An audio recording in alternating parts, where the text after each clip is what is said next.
Salut à toi et bienvenue sur la chaîne YouTube Formation en Allemagne. Comme vous le savez, sur cette chaîne, nous partageons avec vous toute information pouvant vous permettre bien évidemment d'immigrer en Allemagne en toute légalité et de terminer non seulement à temps mais aussi avec succès ce que vous aurez décidé d'entreprendre en Allemagne. Donc, aujourd'hui, j'ai avec moi une jeune dame qui est venue en Allemagne également via notre programme d'accompagnement, ayant suivi toutes nos vidéos que nous partageons sur cette chaîne. Donc aujourd'hui, elle va partager avec nous son expérience. Je vais donner à elle la peine de se présenter et de répondre à certaines questions que je lui poserai qui, à mon avis, pourront vous aider vous également, qui êtes également en ce moment dans la procédure d'immigration vers l'Allemagne. Donc, je t'invite à regarder cette vidéo jusqu'à la fin afin de pouvoir bénéficier de l'expérience de quelqu'un qui a pu faire le parcours des cours de langue jusqu'à arriver en Allemagne et puis de voir débuter ce qu'elle a décidé de faire en Allemagne. Donc, découvrons tout ensemble donc l'expérience qui est la sienne. Salut à toi, est-ce que tu peux te présenter brièvement? Bien le bonsoir, je m'appelle Julienne Thérèse Kebou. Je suis depuis 4 mois en Allemagne pour faire une formation en tant que soignante. Donc, la formation Pflegefachfrau. Yeah. Ouais, enfin, vous pouvez en toute tranquillité parler des fois en allemand. C'est vrai qu'il y en a qui ne comprendront pas à chaque fois, mais je suppose aussi qu'il y en a beaucoup qui sont abonnés à la chaîne mais qui parlent également allemand, donc ce ne serait pas forcément un problème. Donc voilà, ça fait pratiquement 4 mois que vous êtes là. Oui. Mais la première question, la première chose qui m'intéresse le plus, si je peux comparer avec les autres, c'est quel fut votre parcours? Comment est-ce que vous faites pour vous trouver en Allemagne pour faire une formation en soins infirmiers? Bon, en fait, mon chemin n'a pas été très facile parce que déjà, après avoir eu mon bac, j'ai fait les cours de langue, c'est comme tout le monde le sait. Et après avoir obtenu mon diplôme B1, j'ai entendu parler de l'école de langue IFLA, qui m'aidait dans ma procédure et tout. Bon, étant donné que au niveau de la demande de rendez-vous en ambassade, il fallait le niveau B2, chose que j'ai fait. Entre-temps, j'ai eu un premier refus qui a allongé mon temps de mon dossier en fait. Et après 3 ans, j'ai réussi à être là aujourd'hui, là où j'ai voulu toujours être. Donc, ça veut dire que votre parcours a duré 3 ans. Exactement. Donc, je fais bondir dessus pour expliquer, pour faire comprendre à beaucoup de personnes, parce qu'il y en a qui me contactent à chaque fois. Ils veulent immigrer en Allemagne vers l'Allemagne en 2 mois, ils veulent immigrer vers l'Allemagne en 3 mois. C'est vrai qu'il y a des procédures qui le permettent, ou alors des gens pour qui ça marche. Mais sachez que c'est vraiment le cardio, comme on dit, immigrer vers l'Allemagne, c'est le cardio. Et je suis ravi de savoir qu'on n'avait pas baissé les bras parce que beaucoup font 1 an de procédure, n'obtiennent pas de visa et puis ils abandonnent. D'autres font même 2 ans et puis ils se disent non, c'est pas pour moi et puis je ne vais plus faire autre. Mais ce qu'on ne cesse de dire sur cette chaîne, c'est de continuer, non seulement d'essayer, mais surtout d'ajuster son dossier. Parce que très souvent, ce sont les erreurs qu'on a eu à faire au début qui ont causé le refus de visa. Mais lorsque tu es bien accompagné, comme c'est le cas, ce que nous offrons aussi en Allemagne, un programme d'accompagnement, ça permet d'éviter certains petits pièges qui vont faire en sorte que ta procédure n'aille pas jusqu'à 3 ans, 4 ans, comme c'est le cas pour certains.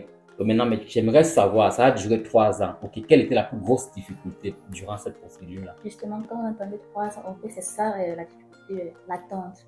Moi, il y a eu 3 ans également, c'est hormis les cours de langue que j'ai fait parce que quand j'ai commencé avec les cours de langue en 2019, il y a eu la maladie qu'on appelle coronavirus. 2019, yeah, le cours de langue. Oui. Ah, c'est 2019. Exactement. On est en 2026, hein? On est en 2024.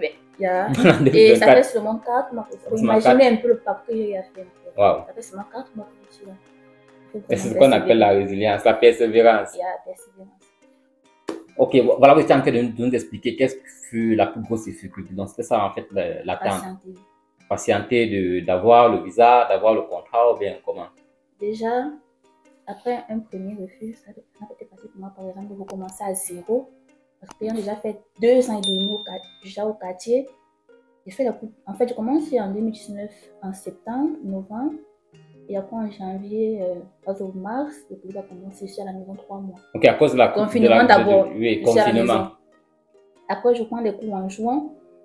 Étant donné aussi qu'au niveau des cours, tu fais les cours 2 mois, après tu as encore 1 mois pour conclure, 2 mois les résultats et tout, ça a été très long pour moi.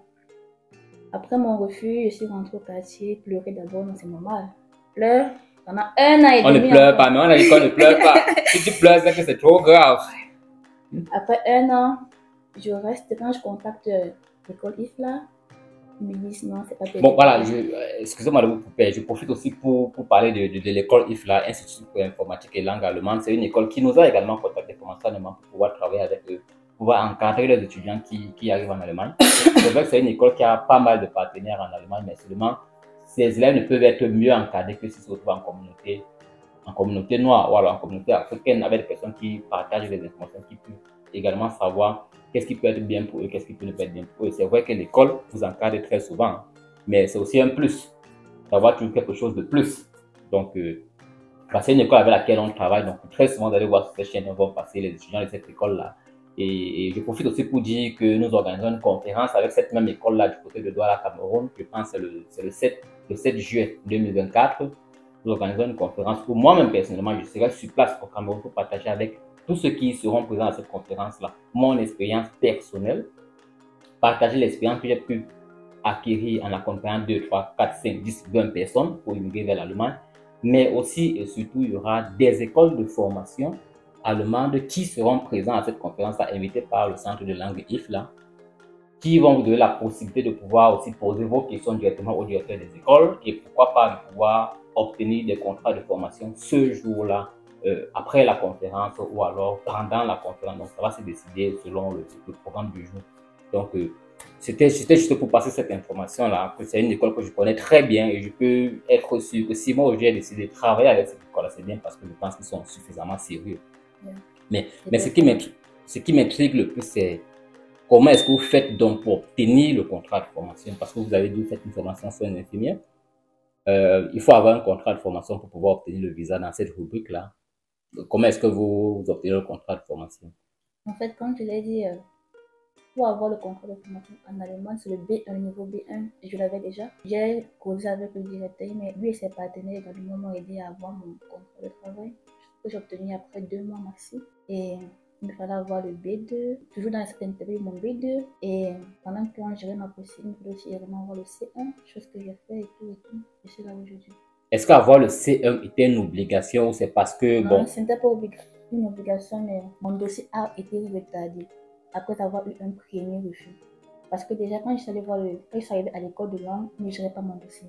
Je gérais ailleurs. Je gérais d'abord personnellement et je n'étais pas dans les choses vraiment propres, quoi, si je peux dire ça comme ça. C'est quand maintenant, il s'est allé causer le directeur par rapport à mon premier refus et la procédure que je voulais engager avec lui et qui a aujourd'hui marché. Il m'a donc pris en charge et me conseillé comme il pouvait. C'est ce que j'ai fait et je suis là aujourd'hui. Ok, donc ça veut dire que le C1 pour vous n'était pas une obligation, mais vous avez juste décidé de rester en contact avec la langue parce que c'est également des choses que je me tue à dire chaque jour sur cette chaîne, que tant que vous n'avez pas quitté votre pays de résidence, continuez avec les cours de langue. Il y en a qui obtiennent le visa ou alors qui obtiennent déjà un contrat de formation. Arrête avec les cours de langue seulement parce qu'ils jugent que ça nécessite d'autres cours. Ça veut dire ils stoppent avec le B1 ou avec le B2. Ils partent rester au quartier, attendre peut-être la réponse de l'ambassade ou alors attendre de voyager. Mais j'ai bien peur que ça affecte sur leur capacité linguistique une fois arrivé sur le territoire allemand. Exactement, parce que quand mon dossier était géré par IFLA, l'ambassade m'a écrit que même dans votre but de date d'environ 1 an et plus, il vous faut un nouveau diplôme de langue. Waouh! Il me fallait environ, heureusement qu'il y a réservé pour le test staff. Mais je ne peux pas un espace de 2 semaines pour le test staff. Je vous assure. 2 semaines. Et vous avez reçu votre test staff. Et j'ai reçu mon test staff. Voilà. Ça veut dire que si vous n'étiez pas resté en contact, parce que c'est aussi un point très important, si vous n'étiez pas resté en contact avec la langue, bien que l'ambassade vous ait demandé de faire un nouveau diplôme de langue, vous aurez peut-être pu aller composer mais échouer. Exactement. Ce qui aurait pu engendrer notre refus. Donc, c'est vraiment apprendre vraiment conséquent. Mais une fois arrivé en Allemagne, comment est-ce que vous vous sentez dans la formation? Quelle était votre première impression une fois arrivé sur le territoire allemand? Bon, une fois en Allemagne, déjà j'ai respiré. Qu'est-ce qui m'attend devant? Ma première nuit ici n'était pas facile parce que déjà j'étais fatiguée. J'ai dormi chez une amie. Le lendemain, j'allais à l'école. Directement? Exactement. Directement. Okay. Ce qui est marrant, c'est que le matin, avant d'aller à l'école, je dois courir. Chose que je ne comprends pas. C'est-à-dire quoi? Ici, on court. Courir, comment? Comment les Allemands sont ponctuels là? Bon, quand tu es là, tu dois être ponctuel. Sinon, tu vas rater le train. Il me fallait être à temps au Bahnhof pour prendre le train pour l'école.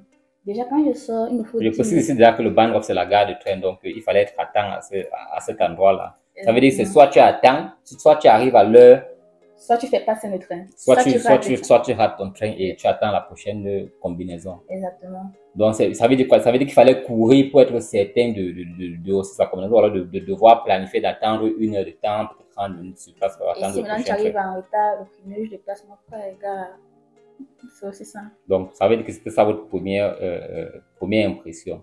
Ouais, Bon, ça veut dire que vous avez commencé par l'école de théorie.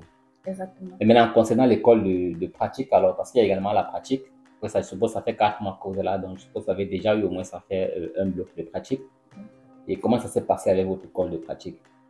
Bon, actuellement, je suis dans mon deuxième année, ça, c'est-à-dire, c'est mon deuxième mois dans l'école de pratique. Et tout se passe bien comme prévu, sans stress. Je mets en pratique ce que j'apprends à l'école de théorie, en fait. C'est sans stress. Ok. Et l'école de pratique, avec les collègues, le fait que tu sois une étrangère, est-ce que ça dérange à l'école de théorie comme à l'école de pratique? Le racisme, vraiment, c'est pas toi en Europe. Bon, sauf qu'ils ne vont pas vous le montrer. C'est pas pour peut-être. Parfois, quand on arrive au travail, tu dis bonjour à quelqu'un qui te répond tout ça vraiment. Donc, tu peux comprendre déjà que tu es nouvelle. Tu n'es pas habitué à te voir sur les lieux et tout et tout. Bon, c'est avec le temps que tu vas t'intégrer avec les collègues. C'est pas facile, hein, c'est avec le temps que tout vient. Mais sinon, il y en a qui sont vraiment sympas. Déjà, quand tu arrives, tu dis bonjour. C'est comme si on se connaissait depuis longtemps. Tu te dis bonjour comme son frère. Il y en a qui sont vraiment. Et c'est quoi votre secret alors pour l'intégration? Qu'est-ce que vous faites maintenant pour pouvoir vous intégrer? Toujours être de bonne humeur. Toujours être de bonne humeur. C'est ça qu'il faut. La politesse et la bonne humeur. C'est ça qui paye. Et qu'en est-il du travail? C'est que dans la formation, par exemple, quand vous êtes en pratique, c'est vous travaillez en shift. Donc, vous avez un service de cas, soit tu travailles de 6h à 14h, soit tu travailles de 14h à 22h. Et je pense aussi dans la première année de formation, tu ne travailles pas encore de 22h à 6h. Comment est-ce que tu t'es senti de devoir commencer à travailler de la sorte? Est-ce que c'était trop épuisant? Est-ce que c'était... En ce qui me concerne, je suis bien arrivée parce qu'on était début été, c'est-à-dire il n'y avait pas de neige, pas de pluie, donc il faisait quand même froid le matin. Et sortir le matin pour aller à l'école, c'était pas facile parce que déjà, je dois porter peut-être un habit comme celui-ci, mettre le pull et mettre encore le blouson. Bon, déjà, j'ai d'abord le poids. Imaginez un peu quand je mets encore un gros blouson, moi je marche seulement. Bon, c'est autant des choses, mais sinon, ça va. Ok. Mais sinon, qu'est-ce que vous auriez donc aimé savoir avant de venir en Allemagne? Qu'est-ce qui vous a manqué? Bon, justement, comme je l'ai dit, la difficulté du pays étranger. En fait, déjà, je suis à l'étranger d'abord. Tout est nouveau pour moi.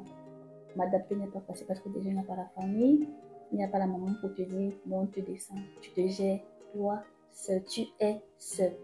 Quand maman t'appelle pour te dire qu'elle a des problèmes, ça qui n'est pas facile. Bon, tu te gères, toi, et les parents, les petits frères, même les grands sœurs au pays. Tu dois gérer. Même les grandes sœurs. Même les grandes sœurs au pays. Tu deviens chef de famille. Tu deviens chef de famille. Ok. Et chef de toi-même. Chef de toi-même, ok.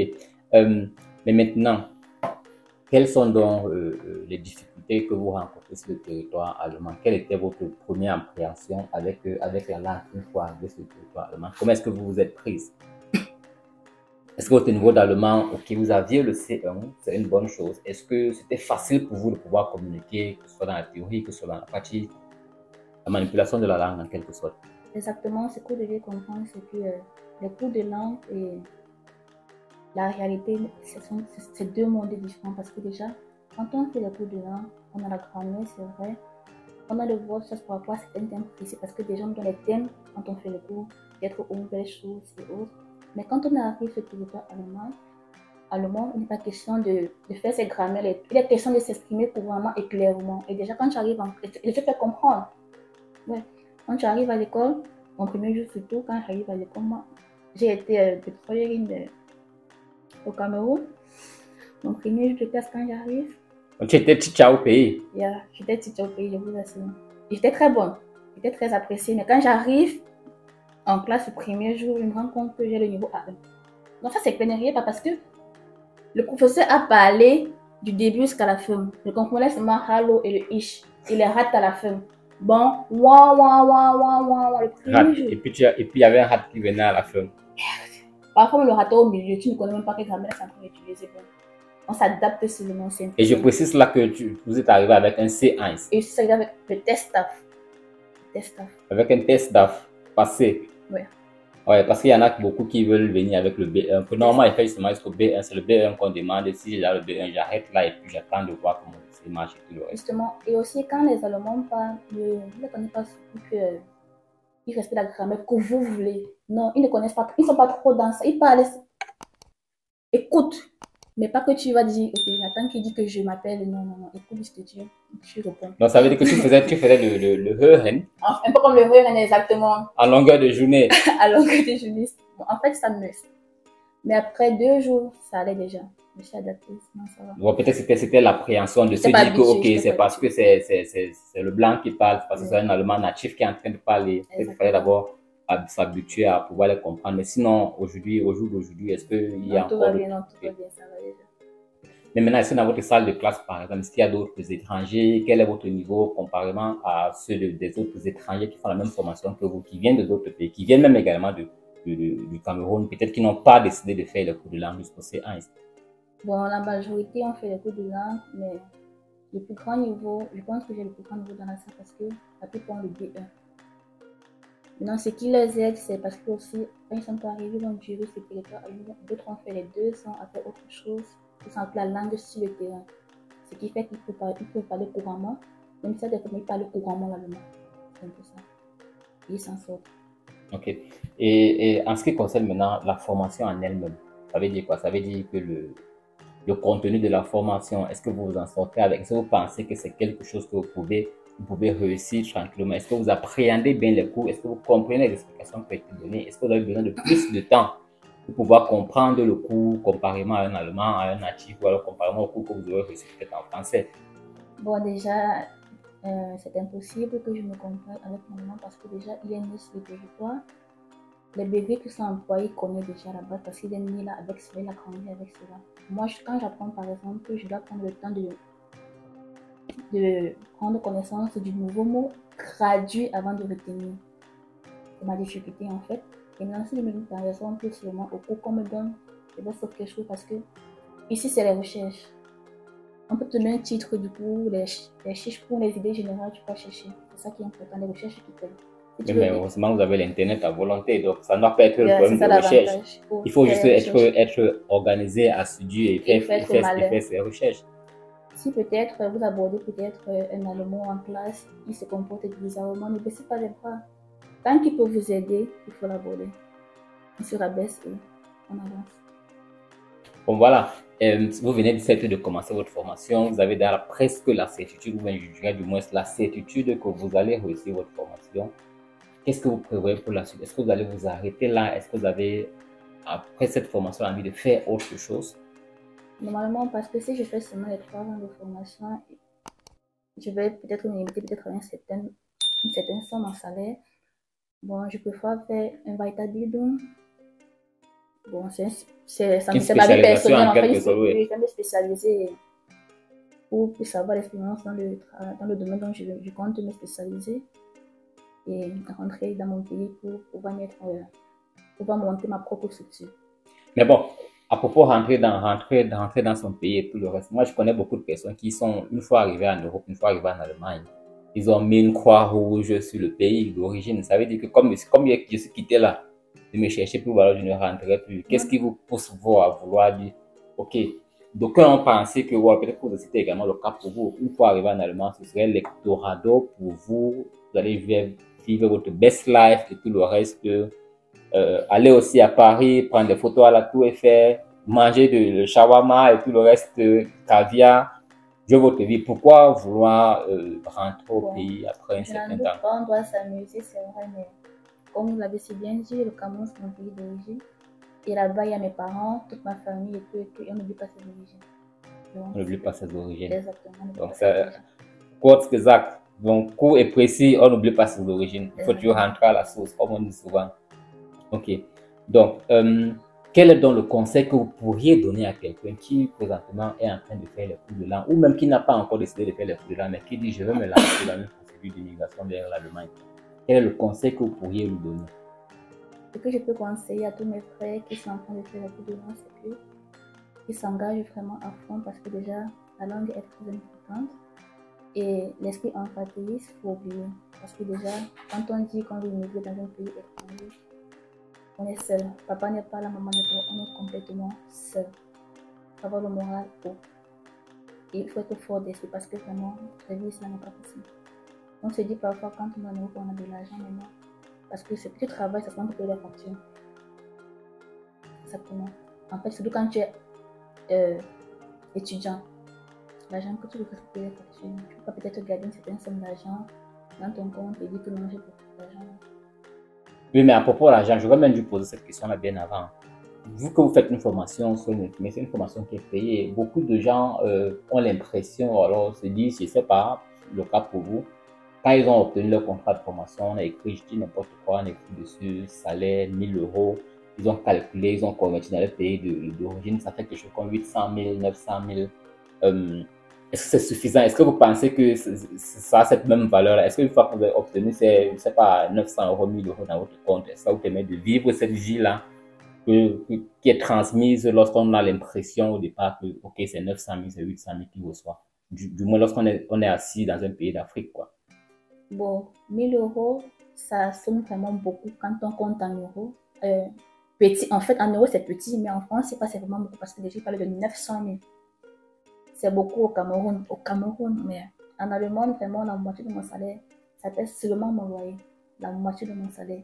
Hormis le fait que je dois payer les factures, payer le Deutschland Ticket, je dois me nourrir, je dois payer le Krankenversicherung, l'assurance maladie. On travaille pour les factures.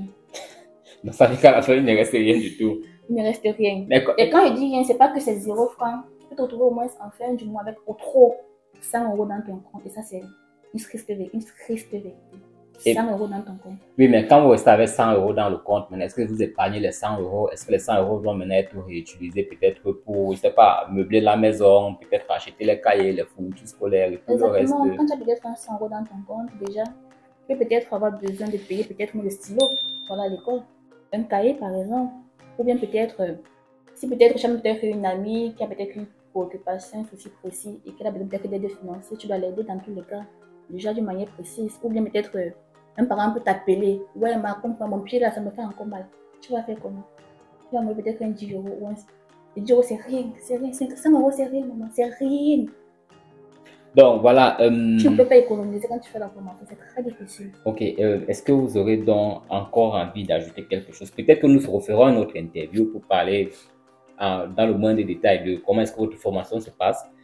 Je pense qu'on avait prévu une demi-heure pour faire cette interview. Je pense que nous sommes presque arrivés à la fin de ce temps, à la notre demi-heure.